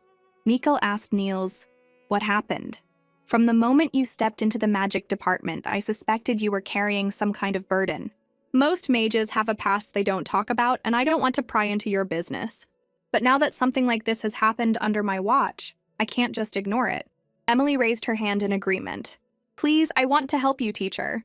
Niels looked at the two of them, stunned. She was a witch. Everywhere she went, she was met with hatred and fear. She was suddenly reminded of Javier's words. It's okay. Don't carry everything by yourself. The shadows of her past seemed to have lifted, just a little. A terrible disaster might strike this place very soon. I need you to do something for me. For 3 days, everyone searched for any sign of Javier. The man felt it was pointless. We've been searching for 3 days. If he was dead, we would have found a body by now. A fall from that height would kill or cripple anyone. Even if he's alive, how far could a cripple get? Just then, he felt a sharp pain in his calf and saw a vine slowly wrapping around his leg. He turned to borrow a sword from Rena, but the woman stood frozen, staring in shock at her own blood-soaked hands. The girl had been rejected by her family her whole life, her parents calling her a useless failure. She had studied the Eternal Life Project with the teacher she admired most, only to be cast aside and rejected. You're only holding me back here. It would be faster if I just did it myself. She silently picked up the scattered papers, wiped her tears, and choked back a sob, telling herself, just try harder. Even if I can only help my teacher with menial tasks, that's still something. When she saw the syringe on the table, a crazy idea flooded her mind. She plunged the needle into her arm, and the tyrannical power of the witch instantly coursed through her body. Meanwhile, Niels was blaming herself, thinking she had been too harsh. She was on her way to apologize when she saw that the person inside the room had transformed. The girl whispered, Teacher, now I won't be a burden to you anymore, right? But even after the witch had destroyed the Holy See, there were still those who coveted her blood. The girl who had been used as the test subject first developed a headache and fever. Then her blood vessels exploded. The vines relentlessly diluted her blood until she died in agony. Faced with failure after failure, the woman completely broke down. Even after constantly changing the dosage and using the lives of the entire magic department as a price, not a single successful subject had emerged. If failure was the only outcome, then what was the point of it all? The moment she pushed open the door, she saw Mikhail standing inside as if she had been waiting for her. She asked in surprise, Why are you here? I should be asking you that, Mikhail demanded angrily. Haiying let out a crazed laugh. I'm so glad to see you standing here, safe and sound. How are you feeling? Do you feel a strange new power welling up inside you? That's wonderful. Mikhail shook off her filthy hand. Stop acting! A strange illness is spreading through the base, yet you're the only one unaffected. I'm giving you one last chance to explain yourself. I was just lucky, Haiying said, playing the victim. Mikhail could no longer contain her rage. You passed by so many people's rooms on your way here, but you didn't offer help to a single one. You attacked Niels. You poisoned the entire magic department. You did all of this, didn't you? So what if I did? What are you going to do about it? Vines suddenly shot out and restrained Mikhail, poisoning her. Don't get it twisted. The one who's killing people is that woman you brought back. Haven't you ever wondered? Why would a mage with such outstanding talent come here to start from the bottom? You're a fool. In this world, power is everything. When the strong submit to the weak, there's always a hidden agenda. You've all been deceived by her. That woman is... Suddenly, Niels interrupted. Is what? If you've forgotten my name, I don't mind introducing myself again, Niels Gruddy. And if you still can't remember... The next second, with a bang, she flicked her hair back, a smirk playing on her lips like a conqueror. She had effortlessly crushed Haiying. It doesn't matter, the dead can't talk. Haiying hadn't expected her to actually strike. Tell me, who told you about the witch's blood? How many people have you hurt? And what do you plan to do with it? Haiying grabbed Mikhail tightly. Someone like you, who was born with everything, could never understand the pain of us failures. To get a chance to learn, I became a pawn for the powerful. To win the favor of geniuses, I worked day and night. I gave up everything for my dream, but I could never cross the chasm of talent. And then you appeared. You might be my only chance to change my destiny. Don't worry, I've already tested for the right dosage. This is the last of the blood I have. I won't waste something so precious on her. Wish me luck. The tragedy of her past life was happening all over again. Just as the woman was about to inject the blood, Javier and Emily dropped from the sky, subduing her in the next second. "Give it back!" Haiying screamed in a furious, desperate roar. What was even stranger was why the starvine she had raised would obey this woman's commands. Earlier, Niels had asked them for a favor. Something big might happen soon. I just contacted Javier and we need to present a united front. We'll tell everyone that Javier has gone missing. Under the pretext of searching for him, we'll send people to search the area and prevent the culprit from taking my blood out of here. My guess is that the attacker is an insider and I already have a suspect in mind. She could have handled the attack earlier on her own, but it was that girl who had used her body to stop her from using magic, allowing the vines to escape. If she couldn't leave this place, she might carry out her plan from within. I need you to help me create a serum. No problem, Mikhail said. But first you have to tell me what's going on. Why is the culprit so desperate to get your blood? Niels finally confessed. No matter how you react after hearing this, you have to remember that our priority is to resolve this crisis. I am the witch you're all hunting. Haiying, hearing this, argued desperately. You heard her. She's the witch. The enemy of the Light Society. I'm your ally. Give her to me. The next second, a sharp blade was pressed against her throat. You hurt my sister and forced her to reveal her identity. For that alone, you deserve to die 10,000 times. I'm very angry right now. You'd better be smart about this, or else... As he spoke, Javier shot a glare at Mikhail. It wasn't until his sister said, "Let her go, Javier," that he reluctantly sheathed his sword. Mikhail, you know what that thing in your hand does? Haiying desperately pleaded with Mikhail to give her back the witch's blood. This world is unfair. I just want to break through my limits to give myself a chance. If it were you, you'd understand, right? No, I can't, Mikhail said, her resolve unwavering. They were both of mediocre talent, never having achieved anything remarkable. In the dead of night, she too would feel the pain and shame of her own inadequacy. When Niels told her about the power of the witch's blood, for a fleeting moment she had been tempted. But she loved her colleagues here, she loved her work, and she loved the sense of accomplishment that came from solving a difficult problem. So I won't gamble my life on such a slim hope. And I won't stand by and watch you hurt yourself for it. More than a life without achievement, I'm terrified of the possibility that I might never be able to pursue my research again. You don't know what you're talking about, Haiying screamed. No matter how much effort you put in, it will all be for nothing in the end. Even so, I still believe there are things in this world that even I can accomplish. Haiying was stunned into silence, the unspeakable bitterness of her life pouring out in that moment. I'll go with you to plead your case. Maybe there's still a chance to fix this. Haiying knew there was no turning back for her. Suddenly, she coughed up blood. Niels rushed forward to stabilize her injuries. The dose was small, it's not life-threatening, but the magical pathways in her body have been destroyed. I'm afraid she'll never be able to use magic again. Hearing this, Haiying's heart turned to ash. So she hadn't been chosen after all. Watching them leave, Niels felt an indescribable sense of powerlessness. Javier came to stand by her side. Don't feel sorry for her. I know you've always been too empathetic, sister. But no matter what her reasons were, the fact is she hurt you.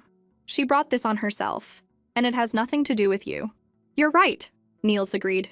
If you can't do it, why not pass the baton to the next generation? It sounds a bit unconvincing coming from me, but because of my unique position, I understand the limits of so-called geniuses better than anyone. It's true that for an individual, the gap in talent can be impossible to cross. But when you measure time in centuries, an individual's ability is insignificant, isn't it? Maybe it's a discovery by some scholar or an idea from a village teacher. For whatever reason, they might not achieve greatness themselves, but they could inspire someone in the future. Eventually, passed down through time, their efforts will shine with the brilliance they deserve. Your efforts are not useless. The very foundation of this world is built by these unsung heroes. Soon they had taken care of the other victims. As long as they received the serum beforehand, they wouldn't be harmed by the witch's blood. The side effects were unavoidable, but they would wake up in a few days. Just then, the starvine offered her a handkerchief. Emily excitedly introduced her friend. "This is Wendy." After Javier jumped off the cliff, he had first gone back to get Wendy and had her infiltrate Ha Ying's followers. Before they could use the witch's blood, Wendy had injected the members with the serum and freed the captured Mikhail. She was the biggest hero of this incident. With Ha Ying captured and no casualties, it seemed like everything was over. Javier asked Mikhail to come with him. After locking the door, the atmosphere instantly dropped to freezing. "So, what are you going to do about the witch?" Her two apprentices were both surprised.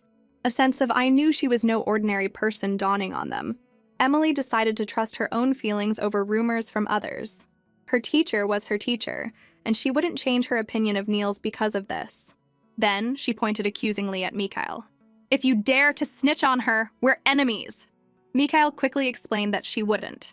Her biggest fear now was that the tragedy of the Holy See would happen all over again if they just let this go. As she spoke, Javier was about to draw his sword, but was stopped by his friend, Ram, who shook his head, signaling him not to be rash. Javier reluctantly backed down. He said, "Have you forgotten something? Sister chose to tell us her identity herself. That means she cares more about the innocent people caught up in this than her own safety. If she wanted to harm the Light Society, she would have just stayed silent and let things play out. Those members would have died violent deaths. But now you're questioning her motives? That's ungrateful, heartless, and completely unjust." Mikhail immediately dropped to her knees and apologized. "Well then, I'll go continue looking after the others." After she left, Javier confirmed, "Are you really sure she wasn't acting?" "You can trust me on this one," the boy said confidently. "I'm a good judge of character. I think she just needed a reason to believe in Niels." Meanwhile, Niels followed the clues to the last person. A man was sitting on the city wall. "I thought you'd come after me first." Niels got straight to the point.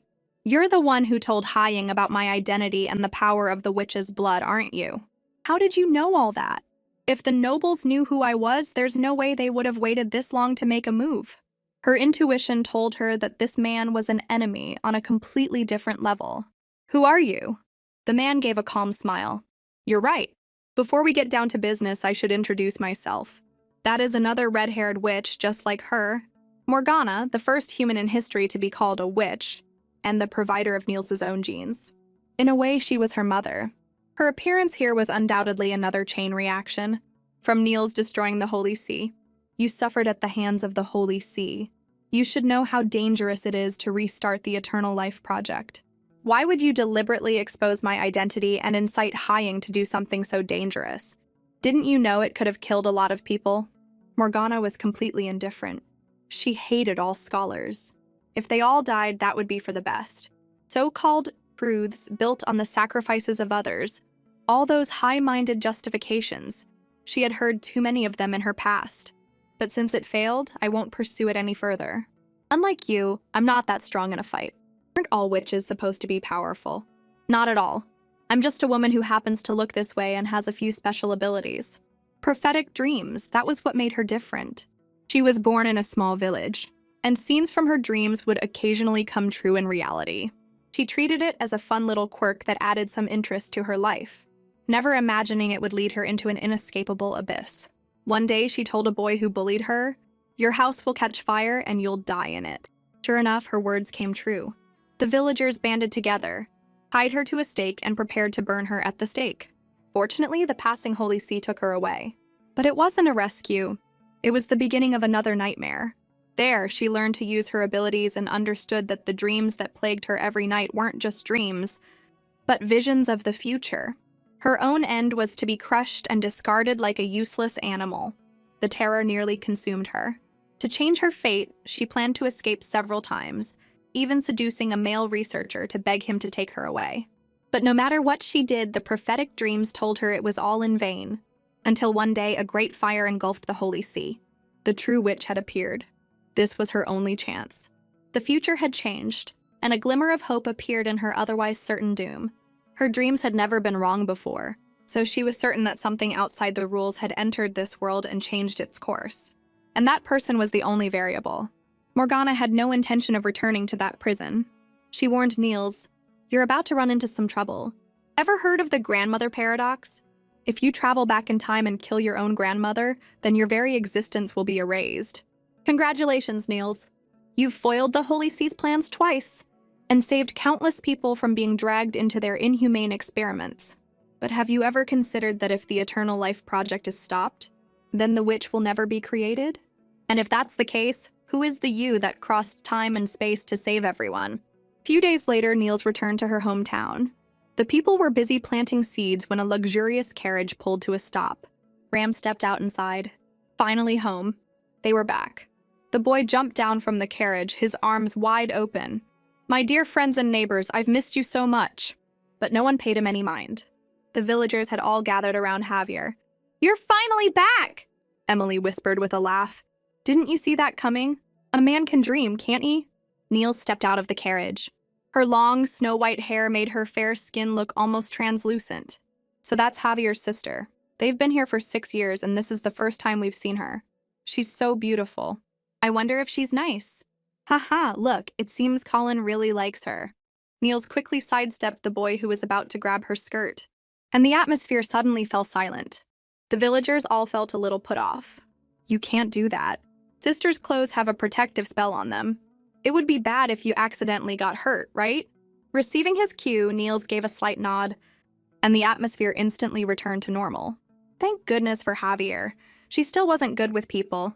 Looking back, every connection she had made with the people of this world had started with Javier as the catalyst. Miss Niels, I'm Colin's mother. I'm so sorry. He was so rude just now. It's okay, Niels said. Are you feeling better? Yes, that's wonderful. To celebrate the good news, why don't you come over for dinner tonight? The words came out before Niels's brain could catch up. Mrs. Scott, you're so sly. I wanted to invite her too. Why don't we all pitch in and throw a party to celebrate Miss Niels's recovery? And while you're at it, can you install a washing machine at my house? She just got better. How can you ask her for something so troublesome? Niels waved her hand, explaining that it actually didn't take that long. She was suddenly reminded of Morgana's words. Because you've destroyed the Eternal Life Project multiple times. At this point in time, Niels will no longer be born. As a result, the world will gradually erase your existence. No body, no name, as if you never existed at all. Except for those few children with whom you have a strong bond, no one in this world will likely remember you were ever here. So how much time do I have left? You're taking this a lot calmer than I expected. At most, you have 3 days. So that's what Niels told them. It'll only take 3 days, at most. The villagers began preparing for the evening's celebration, with Javier and Ram joining in. Ram asked him, "Are you really not going to join the Light Society?" They're very sincere. If you're willing to train, they can get you a position in the Knight's Order. Isn't your dream to become a knight? Javier scratched his head. That's true, but I don't want to get too close to them. After all, Sister's identity is sensitive. The closer I get to the center of power, the more likely she is to be exposed. Even though I'm confident I can protect her from any harm, the emotional pain of suspicion and betrayal is something that never truly fades. Even a 1 in 1,000 chance of that happening is reason enough for me to refuse. Emily charged over, brandishing a kitchen knife. You men are all the same, so easily swayed by your emotions. Didn't teacher tell you before? She doesn't want you to give up your future for her. Don't you think revolving all your decisions around someone else is a form of abandoning yourself? Javier's eyes were filled with a gentle warmth. But just as emotions aren't everything, a successful career isn't the only path in life, is it? Being by Sister's side, protecting her, that is myself. The two of them stared at him, stunned. Javier, you're such a damn sister con. Javier's ears turned red. What's wrong with being a sister con? They don't even have a sister to be obsessed with. Pushing open the door, he saw his sister studying intently. Don't use brute force, the aftershock could cause it to crack. But you have to be fast, shape it before it cools. Javier walked over, confused. Niels turned and wiped the sweat from her face. You're just in time. She placed the red-hot iron sword she was holding into a bucket of water to cool it. Try it out, how does it feel? With a single swing, the piece of wood was split in two. With just one glance, Niels saw the flaw. Nope, the weight is uneven. If you use a sword like this, people will definitely laugh at you. Let's start over. Sister, are you making this for me? Of course. You can't keep using a plain iron sword. She wanted to reinforce it with some magic, but her blacksmithing skills were just terrible. Damn it, why is this so hard? Hearing Javier call her name, Niels turned her head. All I need is you, sister. As long as I have you, I don't want anything else. Soon, the celebration began, and the entire village gathered together. Niels watched everyone quietly. Her staff, Mayman, appeared at that moment. Not going to put up a final struggle? Or maybe you'll sneak away to find a quiet corner to die alone? That would be much more like you. It had hit the nail on the head. Niels had considered it, but at the last minute she changed her mind. If she just left without a word, it would only leave the people around her with a lifetime of regret. It would be painful at first, but seeing it happen would be better than a disappearance without a trace. He was a strong kid. As time went on, maybe he would one day learn to let go and live a life surrounded by others. The things I couldn't do, I hope at least he can achieve them for me. Javier looked over at Niels, waved happily, and ran towards her. Everyone's going to dance later. Do you want to join? He scratched his cheek, a little embarrassed. And also, if it's okay, with me. Suddenly he was interrupted. Javier, thank you. Because of you, these past 6 years, I haven't been lonely. It was strange. The witch who had been betrayed by the world was now fantasizing about what it would be like to live an ordinary life. At that moment, Niels's body finally gave out. His clasped hands touched nothing solid. They both looked towards their teacher. Javier's world seemed to be collapsing, a terrible suspicion already forming in his mind. The moment he realized he was losing his sister, he tried to control the emotions that were about to burst forth. Hearing them say they were going to take their teacher to a doctor, Javier let out a guttural roar. Don't touch her! What are you talking about at a time like this? Can't you see she's not well? Emily and the others froze. Before their very eyes, their teacher began to fade away. Please don't touch her. His heart felt as if it were being squeezed by an invisible hand. The lower half of the witch's body began to dissipate. Javier stayed by his sister's bed all night.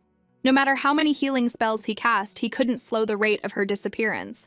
And what's worse, apart from the three of them, none of the other villagers even remembered Niels anymore. Javier's world completely shattered. He kept muttering, I won't allow it. She's the one who took me in. She's the one who made me unable to live without her. She can't just leave me like this. His friend tried to get him to calm down.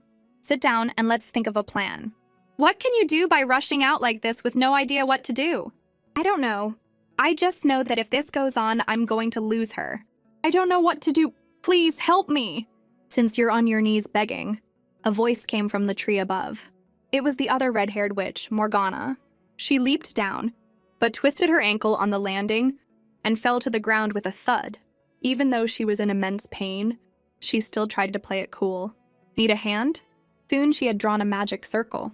Javier held his sister tightly in the center of it. Morgana called Emily over and touched a finger to her forehead. A surge of magic instantly flowed out, gathering around Niels's slowly fading fingertips. The next second, she was whole again. But this is only temporary, it won't last long. I'll skip the backstory. Long story short, as of now, she's someone who shouldn't exist in this world. The only thing I can do is strengthen the bond between her and all of you. And among you, the one with the strongest connection to her. I believe your name is Javier, right? I want to place an anchor on you so that even in the void, she can still find her way back. But this means your lives will be bound together. If she disappears completely, I can't predict what will happen to you. Did you suggest this to her? Javier asked. Of course, but she refused and imprisoned me. I rushed here as soon as her magic wore off. I imagine this child is the very reason Niels would rather disappear herself than see him harmed. When will she wake up? I don't know, Morgana admitted. Maybe she'll wake up tomorrow. Maybe in 10 years or 20. Maybe by the time you're old and gray, the world still won't be ready to accept her. Even so, are you willing to wait? Javier answered without a moment's hesitation. It doesn't matter. From the first day I met her, I was prepared for this. In the darkness, Niels slowly opened her eyes. Her staff, Maymun, was there too. Where is this? Inside your own mind. All of Niels's memories are hidden here. Niels reached out to touch the shimmering light, but it shattered in an instant. So, everything you want to remember and everything you don't, it's all here. If this were the old her, maybe she'd have the energy to explore Niels's past. But now her story was over. It was time for her to go home. Home? Where is home? There must be one, right? I mean, the real me before I was transmigrated into the book. I might have a happy family, or maybe I don't get along with my parents. I'd go to school, make some normal friends, maybe argue with my teachers about my grades. I'd have the same worries as countless other ordinary teenage girls. But no matter what, it couldn't be harder than Niels's life. I'm not Niels. I'm just a reader who took over her body. My mission is complete, so can I go home now? Stop lying to yourself. There is no transmigrator.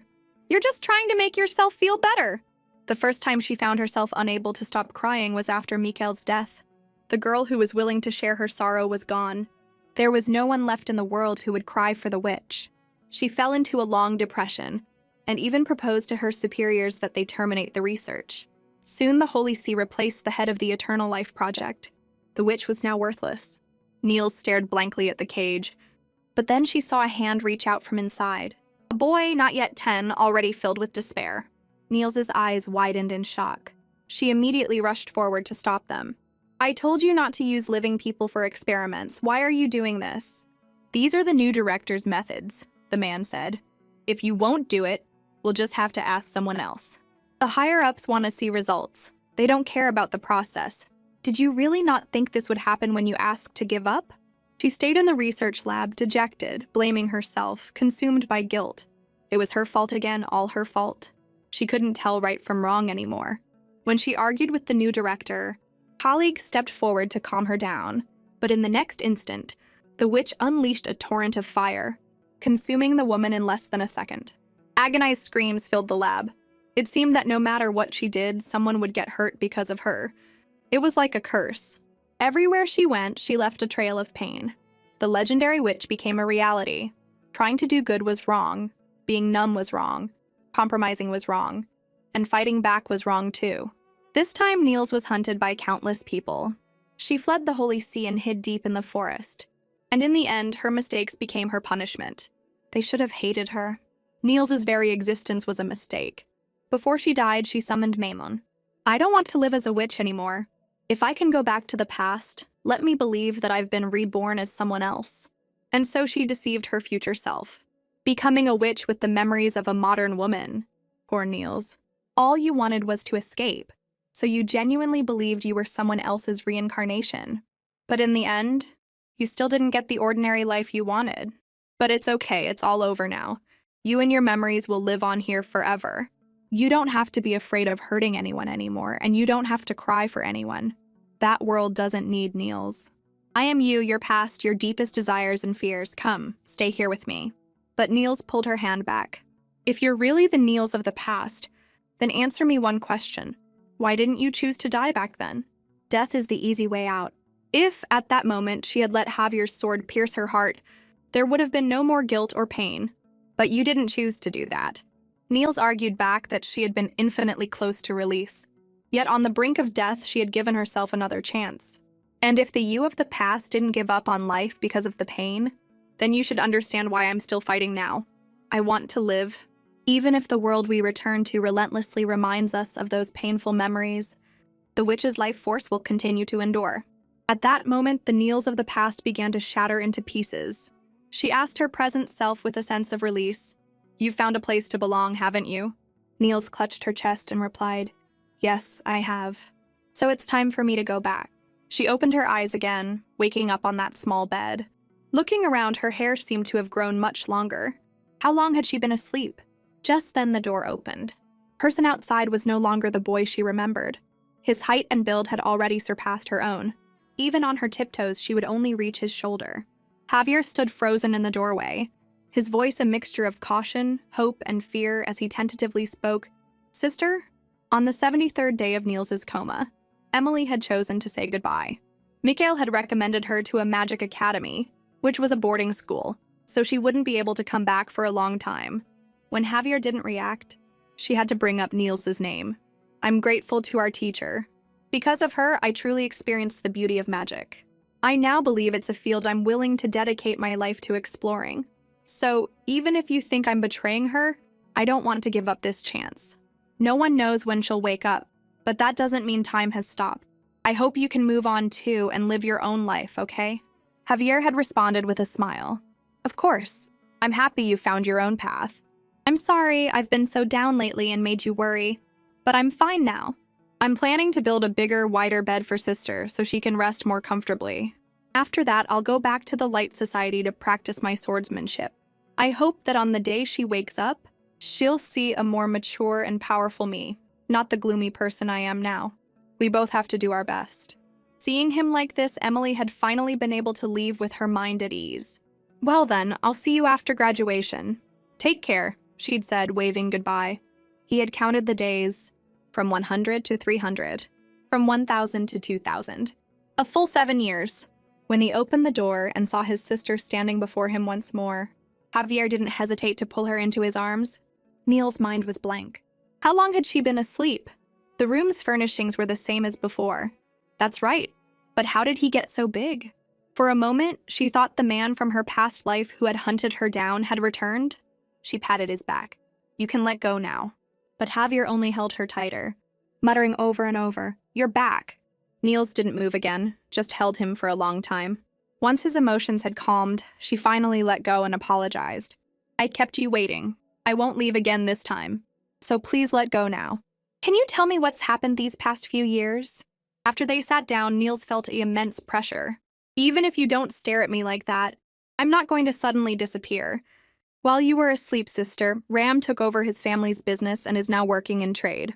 Emily went to the Magic Academy, but Javier decided not to tell her that his sister was awake just yet. Otherwise, she'd probably bust out of school and get in major trouble. As for me, just as you hoped, I joined the Heimdall Light Society and have been studying swordsmanship as a holy knight in training. The people in the village have also taken good care of me, so please don't worry. I've been doing well these past few years. My swordsmanship has improved a lot. As I am now, I'm confident I can protect you from any harm." Niels walked around him, looking him up and down. His body was strong and healthy, so he had been eating well. His clothes and hair were neat, showing no signs of neglect. But his eyes? It looked like he hadn't had a good night's sleep in a very long time. Javier joyfully nuzzled his sister's hand and rested his head on her lap. Niels gently stroked his hair, but something felt strange. They had often done this when he was little, but he was so big now. Shouldn't they change the way they acted around each other? Seeing his sister pull her hand away, Javier immediately asked with concern, "Is something wrong?" Niels felt a pang of guilt. "It's nothing.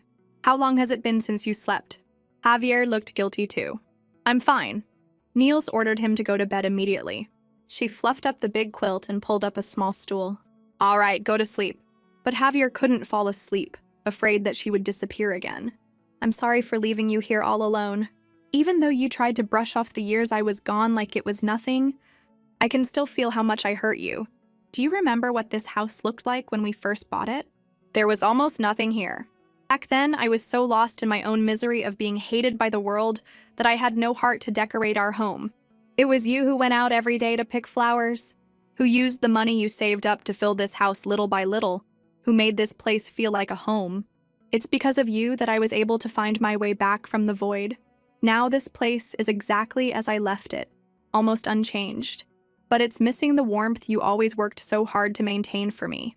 If I could, I'd want you to hit me, to yell at me, to ask me why I abandoned you. But you're a kind child, you would never do that. So all I can say is, I'm sorry." Javier wanted his sister to swear an oath. "Promise you'll never leave me again like you did 7 years ago." "I swear." Javier smiled contentedly. "Well, in that case, I guess I have no choice but to forgive you." She was about to go back to her own room to rest, when he suddenly grabbed her hand in a panic. "Don't go. You said you wouldn't leave me." Niels flinched. "This counts too?" She looked at the bed in front of her. "So you mean we sleep together?" "Wait a minute, Javier, don't you pounce on me." Javier suddenly pounced on her and pinned her down. "You promised you wouldn't leave. I'm just going to the next room to sleep." "But you were gone for 7 whole years before you came back to me. How can I be sure you won't disappear again? I don't want to live through another day of waking up to find you gone. Please, can't I?" Javier had always been so mature and obedient as a child. The more he pleaded with her like this, the less Niels could refuse him. Just this once. Was it her imagination, or was this kid even clingier than when he was little? He used to act like a little adult, but now that he was grown, he was acting more and more like a child. As for the reason, it was probably her own fault. Javier patted the pillow, signaling for his sister to come over. Niels reluctantly moved over, while also setting a rule. "You're not a kid anymore. You need to learn about personal space. These pillows are the dividing line between us. Whoever crosses it is a dog, understand? But Niels didn't know that Javier was, and always would be, her dog. The man smiled dotingly, his eyes filled with a love he had hidden for years. That night, he stayed by his sister's side, watching over her until she fell into a deep sleep, never letting his guard down for a single moment. The next morning, the little birds cuddled together, just like the two of them. The moment Niels opened her eyes, she froze. A man's arm was wrapped around her slender waist, and his head was buried in her neck, nuzzling against her. She looked up and saw his face was less than an inch from hers. The next second, a scream echoed through the room. "Stop pretending! I know you're awake! Get off me now!" Javier held on tight, refusing to let go. "Sister, it's cold." Niels wasn't falling for it this time. She kicked him out of the bedroom. "If you're cold, then get up and move around. This kid is getting more and more out of hand." She opened the closet and saw that it was completely empty. "Javier, where did all my old clothes go?" "I was afraid they'd get dusty, so I put them away," the man told her as he busied himself with cooking. "I'll take them out to air in a few days. You can just wear your pajamas today." She had wanted to go into the village. "Have you told Ram and the others that I'm awake?" "I wasn't planning on it for now. Emily's at school and Ram has taken over his family's business. Everyone seems busy, so I thought I'd wait a while. It's better for you to rest without a lot of people making noise, right? I've already stocked up on several months' worth of food, and we have everything we need to be self-sufficient here in the mountains. I've learned carpentry and blacksmithing over the years, so I can make anything you want." Niels vaguely guessed his intentions, but she couldn't bring herself to blame him. Her voice was calm. "Javier, are you planning on keeping me locked up here forever?" A thought had taken root in his heart. He hoped Niels would never see anyone ever again, so she would never be in danger. The moment she was even slightly out of his sight, he would be consumed by panic. The long 7-year wait had made him insecure and possessive, to the point where he even had thoughts of going against her wishes. He would sometimes wonder if he himself became the one to hurt her one day. What would he do? Just then, Niels turned and took his hand. "What are you dawdling for? Come on." Niels's smile was like a warm spring breeze. The warmth of her touch and her faint scent instantly chased away those terrible thoughts. He knew in his heart that no matter who might hurt Niels, it would never be him. A village woman saw them holding hands and was about to ask, but Javier quickly put a finger to his lips, signaling her to be quiet. Soon the villagers were gathered in a small group, whispering amongst themselves. "Did Javier finally get a girlfriend? My daughter's going to be so heartbroken." But he looked so happy. At least he's not as gloomy as he used to be. On the street, a man weaved through the crowd and burst through the tavern doors. "You said teacher is awake, is it true?" Niels and Javier both gestured for him to keep his voice down. Ram wiped his teary eyes. "I was prepared for teacher to never wake up. It's so great. I was just thinking on the way here, what if it wasn't a living person who came back?" Javier's expression darkened instantly. "As long as it's sister, even if she were a ghost, I would follow her for the rest of my life." Niels's eyes welled up with tears. The two of them exchanged a look full of affection, completely forgetting that Ram was still in the room. "Anyway, this is great news. Should we call Emily and Mikael and the others?" "Actually," Niels said, "the fewer people who know about this, the better. I'm in a bit of trouble." The red-haired woman who had helped her had once told Ram, "When she wakes up, she will naturally come find me." That jerk? She's supposed to be her mother, isn't she? Javier grew tense. "Did something happen?" Niels was silent for a long time, not knowing how to explain. So she decided to show them instead. She silently chanted a spell, gathering magic around a wine glass. But the next second, a crack appeared in the glass, and it shattered. From the moment she woke up, she had felt that something was wrong. At the time, she thought it was just a side effect of being asleep for so long. But now she was certain she could no longer use her magic.